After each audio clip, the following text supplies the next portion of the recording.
ఒక కథ చెప్తా విను. ఒక చిన్న అబ్బాయి. స్కూల్లో ఎవ్వరూ తనని పట్టించుకోరు.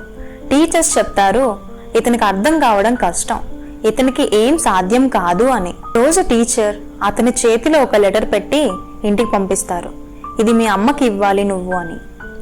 ఇంటికి చేరుకున్న అబ్బాయి అడిగాడు, అమ్మా ఈ లెటర్లో ఏముందో చెప్పవా అని.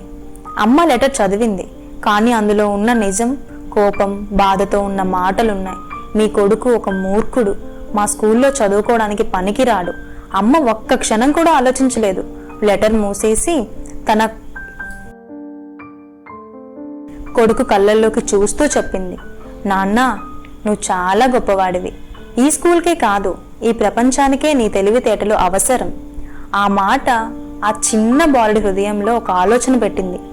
అతను రోజులు, సంవత్సరాలు ఎన్నిసార్లు పడిపోయినా ఒక్కసారి కూడా వదిలేయలేదు. వేల ప్రయోగాలు విఫలమైనా అతని మనసు ఒక్కటే చెప్పింది, మళ్ళీ ప్రయత్నించు, మళ్ళీ ప్రయత్నించు.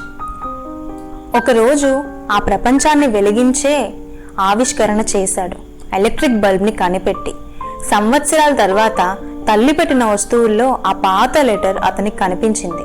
అతను చదివి నిశ్శబ్దంగా కన్నీళ్లు పెట్టుకున్నాడు.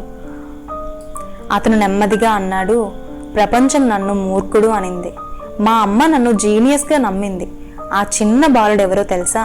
Thomas Alva edition. మరి ఈ కథ వినే నువ్వెవరో తెలుసా?